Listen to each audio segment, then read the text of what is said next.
इस्लाम, जिसकी शुरुआत मक्का से और मक्का से ही इस्लाम बहुत ही तेजी के साथ ग्रो किया। बट इस्लाम हमारे इस भारत में कैसे आया? आज इंडिया में मुस्लिम पॉपुलेशन 22% से भी प्लस। इंडिया में आने वाला पहला मुसलमान कौन था? और इंडिया में इस्लाम इतनी तेजी के साथ ग्रो क्यों किया? कहीं ऐसा तो नहीं जो पहले मुस्लिम सल्तनत आई थी वो हिंदुइज्म में अदर रिलीजन को इस्लाम कबूल कराने के लिए जबरदस्ती करते थे? अगर ऐसा नहीं है तो फिर लाखों की तादाद में लोग इस्लाम क्यों कबूल कर रहे हैं? क्योंकि सभी रिलीजन्स अपनी जगह पर बेस्ट होते हैं, यही हमने सीखा है। अगर ऐसा है तो फिर लोग इस्लाम ही क्यों कबूल कर रहे हैं? क्योंकि आज की डेट में बहुत सारे लोग कहते हैं कि इस्लाम डर, खौफ और तलवार की नोक से फैला। तो आज की इस वीडियो में हम इन्हीं सब सवालों पर अच्छे से रिसर्च करेंगे। तो इस वीडियो को एंड तक जरूर देखें, तभी आप समझ पाओगे इंडिया में इस्लामी हुकूमत का एक्चुअल असल सच।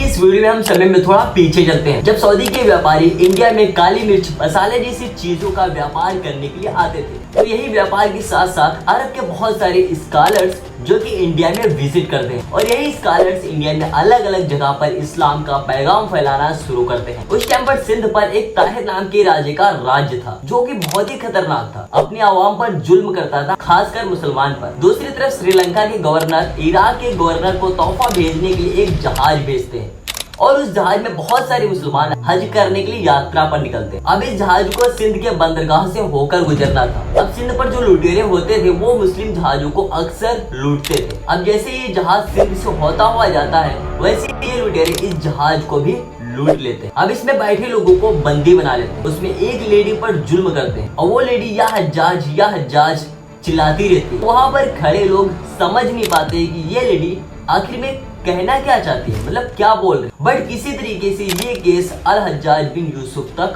पहुंच जाता है। वैसे तो अल हज्जाज बिन यूसुफ बहुत ही खतरनाक इंसान था, बट यहाँ पर बात थी एक मुस्लिम लेडी की इज्जत की। अल हज्जाज बिन यूसुफ भी एक मुसलमान था, तो कभी भी कोई भी मुसलमान एक लेडी की इज्जत की बात हो तो कोई भी मुसलमान बर्दाश्त नहीं कर सकता। अल हज्जाज बिन यूसुफ ने तुरंत जंग का ऐलान कर दिया, अपने सैनिकों को तैयार किया, घोड़ों को रेडी किया। अल हज्जाज बिन यूसुफ ने अपने सैनिकों को सिंध पर हमला करने के लिए हुक्म दे दिया और इन सैनिकों का जो जनरल था जिसके नाम से हिमालय भी कांप जाती थी, इस सैनिकों के कमांडर का नाम था मोहम्मद बिन कासिम। अल हज्जाज बिन यूसुफ को जैसे इस लेडी के बारे में पता चलता है वैसे ही मोहम्मद बिन कासिम को सिंध फतेह करने के लिए इंडिया भेज देता है। मोहम्मद बिन कासिम इंडिया के उन शहरों को पहले फतह करता है जहाँ पर मुस्लिम को ज्यादा परेशान किया जा रहा था, जहाँ पर उस लेडी का केस हुआ था। अब जैसे ही मोहम्मद बिन कासिम इन शहरों को फतह करता है तो ये इंडिया में इस्लामिक हिस्ट्री की पहली जीत। इस शहर को फतेह करने के बाद सबसे पहले उन हाजियों को आजाद कराया और उन लुटेरों से उनका सामान रिटर्न लिया और उन लुटेरों को सजा भी दी। बट ये तो मुस्लिम सल्तनत का एक पहला कदम था। वैसे मोहम्मद बिन कासिम के लिए तो अब इम्तिहान शुरू हुए थे। दूसरी तरफ सिंध का राजा ताहिर जो कि जंग का ऐलान कर चुका था, जिसे हराना मुश्किल ही नहीं असंभव था। असंभव तो था बट नामुमकिन नहीं। जैसे ही मोहम्मद बिन कासिम ने इस शहर को फतेह किया, अपने आवाम के बीच में ऐलान कर दिया सभी को अपना रिलीजन चॉइस करने की अनुमति है, कोई भी अपना रिलीजन फॉलो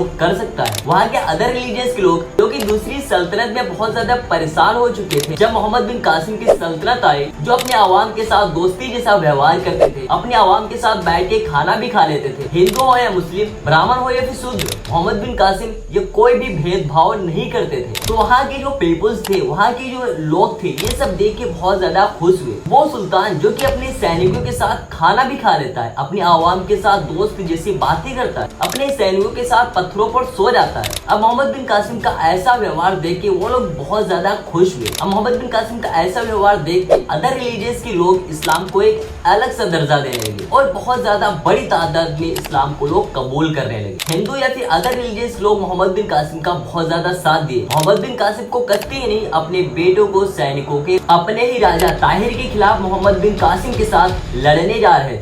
मोहम्मद बिन कासिम अपने यही सैनिक के साथ सबसे पहले ब्राह्मणाबाद शहर को फतेह किया, क्योंकि यह उस टाइम बहुत ज्यादा पावरफुल शहर माना जाता था। अब जैसे ही मोहम्मद बिन कासिम ब्राह्मणाबाद को फतेह करता है तो वहाँ के ब्राह्मणों के लिए वहाँ का ब्राह्मण किला बहुत ज्यादा खास होता था, इसलिए ब्राह्मणों ने मोहम्मद बिन कासिम से रिक्वेस्ट किया कि आप ये हमें किला दे दीजिए, हम आपके लिए हमेशा सहायक रहें। कुछ टाइम के बाद मोहम्मद बिन कासिम पूरे सिंध का सुल्तान बन जाता है और ये जीत इंडिया में मुस्लिम सल्तनत की एक पहली जीत थी और ये सिंध की ये जीत उमैया सल्तनत का हिस्सा बना देती। अभी मैंने कहा ना, ब्राह्मणों को उनका किला रिटर्न कर देते हैं, क्योंकि मोहम्मद बिन कासिम को ब्राह्मणों का जो नजरिया था वो बहुत ही अच्छा लगता था। इसलिए सिंध की अपनी सल्तनत में ब्राह्मणों को बहुत सारे पद दे दिए। जैसे मोहम्मद बिन कासिम सिंध का सुल्तान बनता है, वैसे ऐलान कर देता है सभी को अपना रिलीजन फॉलो करने की भी अनुमति है। कोई भी किसी भी रिलीजन या फिर किसी भी मूर्ति या मंदिर को कोई भी नहीं तोड़ेगा। मोहम्मद बिन कासिम की ये स्टोरी सुनने के बाद आपको क्या लगता है कि मोहम्मद बिन कासिम ने जबरदस्ती हिंदू या फिर अदर रिलीजन को इस्लाम कबूल करवाया? नहीं,